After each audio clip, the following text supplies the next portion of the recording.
The House committee investigating the January 6th insurrection at the Capitol has spent months compiling information and conducting interviews, resulting in a summer series of 8 revelatory hearings. They took a step-by-step approach to show the efforts that led to the insurrection and rebuild the events of the deadly day. Here's your recap of how the committee built their case across all 8 hearings. The first hearing worked to build the narrative of the attack itself, with the committee debuting never-before-seen footage. We need to open the doors of the Capitol! They also previewed depositions with key Trump officials. I made it clear I did not agree with the idea of saying the election was stolen and putting out this stuff, which I told the president was. The next hearing took a step back to examine how certain members of Trump's circle believed false claims of voter fraud across states, while others tried to steer the president away from this path. The major allegations are not supported by the evidence developed. We've looked at Georgia, Pennsylvania, Michigan, Nevada. I thought, boy, if he really believes this stuff, he has, lost contact with he's become detached from reality. June 16th's hearing dug into President Trump's pressure campaign on Vice President Pence for him to refuse counting electoral votes. I would have laid my body across the road before I would have let the vice president overturn the 2020 election. And how Pence remained firmly against that request. The answer cannot possibly be that the vice president has that authority. As the committee already played the vice president's remarks, there is almost no idea more un-American than the notion that any one person would choose the American president. At the midpoint of the hearing series, the committee unpacked Trump's scheme to offer fake electors in battleground states in an effort to overturn the 2020 election. We heard from officials in those states who refused to do so. There was no evidence being presented of any strength. We just followed the law and we followed the Constitution. And at the end of the day, President Trump came up short.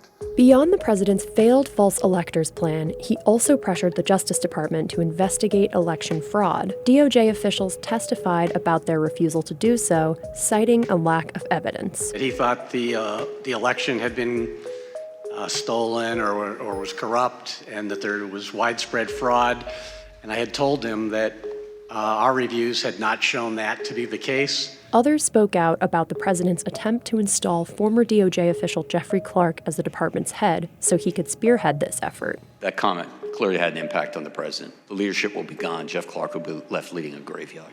We heard from Clark himself, but he didn't say much. Fifth, and executive privilege, again, just restated for the abundance of caution. June 28th's bombshell revelations came from an aide to former White House Chief of Staff Mark Meadows, Cassidy Hutchinson. She spoke about Trump's demeanor and attempts to get to the Capitol on January 6th. There was ketchup dripping down the wall, and there's a shattered porcelain plate on the floor. I overheard the president say something to the effect of, I don't effing care that they have weapons. The president reached up towards the front of the vehicle to grab at the steering wheel.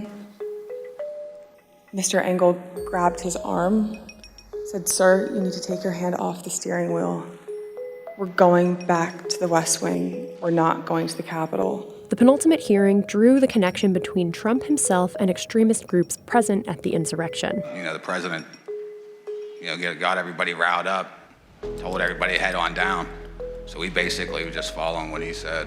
This could have been the spark that started a new civil war. We also gained insight into those advising the president leading up to the insurrection. I walked in, I saw General Flynn, I saw Sidney Powell sitting there, the overstock person. I've never knew who this guy was. I don't think any of these people were providing the president with good advice. The final hearing focused on Trump's action or inaction in the face of the attack on January 6th. Within 15 minutes of leaving the stage, President Trump knew that the Capitol was besieged and under attack. The president did not want to include any sort of mention of peace in that tweet, and that it took some convincing on their part, those who were in the room. There were calls to say goodbye to family members, so on and so forth. It was getting, for whatever the reason was on the ground, the BP detail thought that this was about to get very ugly. All 8 of these hearings built a clearer picture of the violent attack on the Capitol, and there's still more to come.